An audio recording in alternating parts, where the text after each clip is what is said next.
My fellow Cameroonians and my friends of Cameroon around the world, something big is unfolding in our country.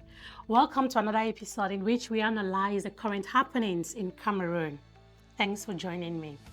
The official proclamation of the presidential elections results in Cameroon has been postponed to Monday the 27th of October 2025. Yet across many cities, protests are already happening. Peaceful, determined, but yet very heavy military presence.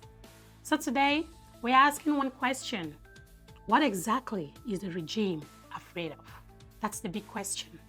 And more importantly, can the will of the people force the truth out? Let's break this down bit by bit, the best we can. Let's rewind a little bit, yeah? Cameroon went to the polls on October 12, 2025. An election many saw as a turning point after more than 4 decades of President Paul Biya's rule. Yep, it was a point where millions of Cameroonians stood up, especially the youth, and they screamed out, "We want change." The youth went ahead and wrote a letter addressing the Elecam officials, because, of course, they know that Mr. Buea is not coming down to manipulate the procès-verbal. No, it is the people that work for him. So they call on these people to please feel sorry for your siblings, your sisters, your children. As we are protesting for change, be on our side. Yep. And among the candidates that ran for this election, one man stood out. That one man, Issa Tchiroma Bakary, a former minister who once spoke for the regime but broke away to challenge the system. Yep. His campaign drew massive crowds and energy that Cameroon has not seen for years. But then came the shocker.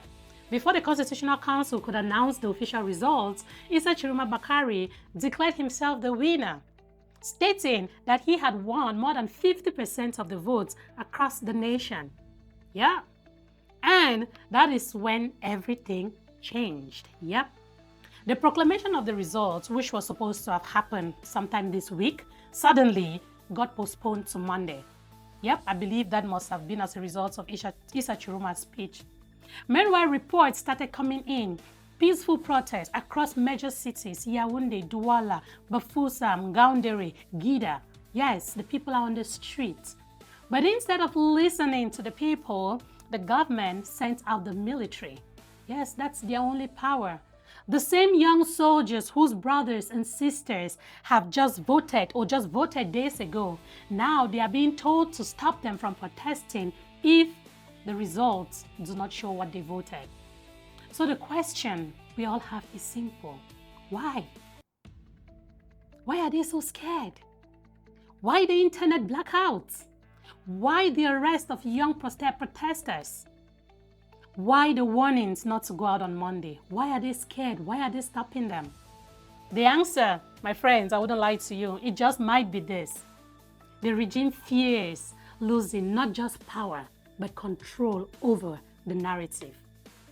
If a large part of the population believes Tchiroma actually won, and the regime knows that data from the polling stations could prove it, then every minute that passes without an official result only increases suspicion and tension. So what do? They delay the results. They deploy military. They cut the internet. They gather young people and tell them, don't you dare go out to protest. Yep, it's all they can do. Because they know one spark could ignite the movement. Issa Tchiroma repeatedly called on the military, pleaded with them to please side with the people. He emphasizes this because he knows the power that the military has in Cameroon. If the military stands for the people, there is nothing the regime can do to the people that are out there protesting. So his cry comes repeatedly from the number of speeches that he has made. He keeps calling on the military and the armed forces. The people's suffering is your suffering. Please do not turn your backs on these people. Even if you're given the instruction to face the peaceful protest with violence, please drop your arms and join the people. When Tchiroma makes these calls, it's because he understands the power of the military in Cameroon. And if he succeeds in getting the military behind him, then the story will be completely different. Now let's talk about the people. You, my dear Cameroonians, dear voters. can your determination force the Constitutional Council to publish the real results? Here is the reality, okay? According to Cameroonian law, the Constitutional Council is the only power that is allowed to proclaim the results of an election. And your decision is final. No appeal. Once they have decided, no appeals. But what happens when the people no longer trust the system? What can the people do? History shows that when institutions fail, people rise, and that is what is happening in Cameroon today. Public pressure can make a difference, not by violence, but through unity, consistency, and truth. Truth here is the key word. When the world is watching, when the streets stay peaceful but powerful, and when evidence from the polling stations keeps circulating, the regime is cornered. Yep, that is why they are nervous. That is why the military is out. That is why the internet is restricted. Because truth is hard to control once it spreads. That is the power of truth. Let's turn to Issa Tchiroma Bakary's side of the story, okay? A little bit on him. On October 14, he declared victory, calling it a win. To his supporters, the message was hope. But to the regime, it was provocation. Yeah. And by so doing, Tchiroma challenged the state's monopoly on truth, okay? He told the people, I am not waiting for permission to claim what you have already given me. Yes, because the people stood behind him. But this move comes with a huge risk. We must acknowledge that, okay? Because if protests escalate, the government could accuse him of incitement or even treason. Okay? They have done it before, remember? Yes. Still, by taking the stand, Tchiroma has become the face of something bigger. A generation tired of being silenced. He is walking a fine line between hope and danger, between being remembered as a symbol of change or being silenced, like many before him. Yep. So what happens next is a question. Again, I bet that's what you're thinking, just like me. Let's look at 3 possible scenarios, okay? Again, you know I love to give the scenarios, what could happen. Let's look at these 3. Scenario 1, the Constitutional Council proclaims victory for the regime. Protests intensify. People feel cheated, the government cracks down harder, and the cycle of fear continues. That's scenario 1. Scenario 2, the Constitutional Council confirms Tchiroma's claim, or maybe something close to that. That will be historic for Cameroon. Cameroon would witness its first peaceful transfer of power in modern times. Scenario 2 sounds sweet. Scenario 3, a compromise.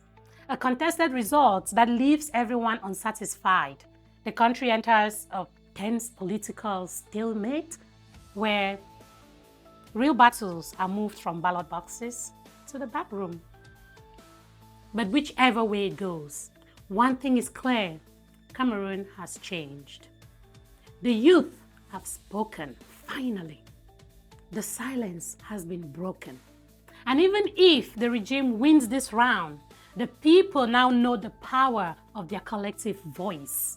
That is a fact. They cannot take this away from us. So yes, the regime is scared. That is why they are doing all the things they are doing. This time, they are not scared of guns, not of the protest, but they are scared of the truth. They are afraid that for the first time in decades, in many decades, Cameroonians from the north to the south, the east, the west, have seen what democracy actually looks like. Yeah, they thought they were going to brainwash us forever. And that is something that they cannot unsee. As we wait for Monday's proclamation, stay alert, stay peaceful, and stay united. Because whether in Yaoundé, in Douala, Bamenda, Ngoundéré, Buea, or the diaspora, the eyes of the world are watching. And no matter what they announce, the revolution has already begun in the hearts of the people. Nothing can be done to change this. Whatever the results come out to be, we all know what to do. Stay peaceful, but hit the streets. Stay away from violence. And once more, in my own tiny little bird's voice, may our military be on the side of the people this time. We know that it has not happened before, but everything has a beginning. And may this year's election be that year that the armed forces and the military says, hey, we are people, the same people you're sending us to go violate because they are protesting peacefully are our children, our parents, our siblings. May they stand with the people. I believe so firmly that Issa Tchiroma Bakary has a reason why he keeps repeating this message, especially the message that goes out to the military and the armed forces. They hold this in their hands and they keep praying that they come on the side of the people. Long live Cameroon, long live le continent, long live Africa in miniature. For now, we keep observing how things are unfolding and we keep praying that God should bless Cameroon. Stay safe, my people. And for today, that's all I have to say about what's happening. Thank you.